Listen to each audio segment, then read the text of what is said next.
90వ కీర్తన 14వ వచనం చదవండి ఎవరన్నా.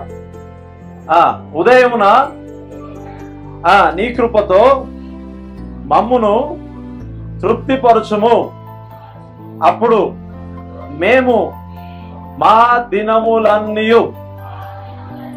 ఉత్సహించి సంతోషించదము. హల్లెలూయా. అర్థమవుతుందా? ఉదయమున నీ కృపచేత మమ్మల్ని నీవు దర్శిస్తే దినములంతా ఏమవుతుందంట?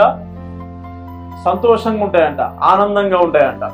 The topic is God cannot fail or God cannot fail you. దేవుడు నిన్ను అపజయాల గుండా నిన్ను తీసుకెళ్ళడు, లేదా అపజయంలోకి నిన్ను నడిపించడు. ఒప్పుకుంటారు ఎవరన్నా? అపజయాలు కావాలా, విజయాలు కావాలా? విజయాలు కావాలా. త్రూ యువర్ మైండ్ సెట్, నీ ఆలోచన విధానం బట్టి నీవు దాన్ని జయించగలుగుతావు. అవునా? నీ కంటికి అది నేను గెలవలేను, నేను పొందుకోలేను, నేను అయిపోయింది అన్నట్టుగా నీకు కనిపిస్తుంది. కానీ ఒకవేళ గాడ్స్ ఐస్ లో ఎట్లా ఉంటది, దేవుని దృష్టిలో ఎలా ఉంటది చెప్పాలి ఎవరన్నా? దేవుని దృష్టిలో అది అవుతుందన్నట్టుగా ఉంటుందా, అది అయిపోయినట్టుగా ఉంటుందా? అవునా?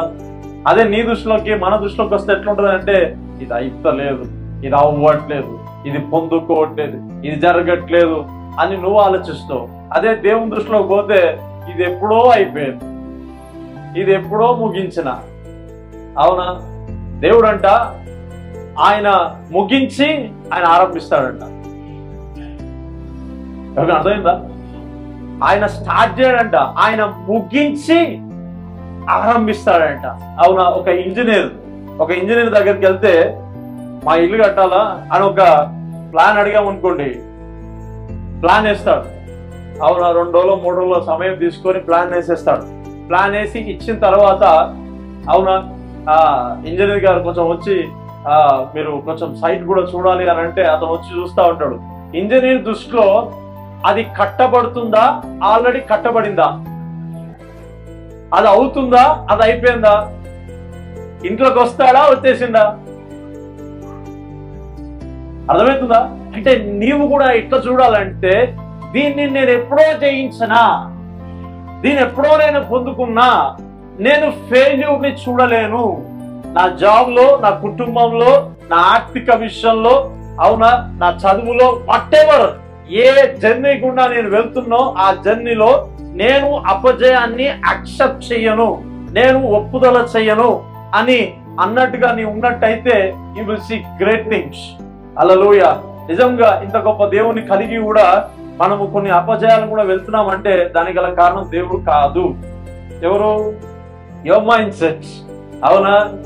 నీ పర్సులో డబ్బులు అంటావు కదా, అది ప్రాబ్లం నీదే, ఇంకెవరిదో కాదు, నీదే. అవునా? సో నువ్వు చూస్తున్న విధానం అనేది నువ్వు మార్చుకోగలిగితే దేవుని దృష్టి ద్వారా నువ్వు చూడడం ప్రారంభించాలా. ఆమేన్. అందుకే వాళ్ళు ఎవరు అనబడతారంటే దేవుని కుమారులు అనబడతారంట.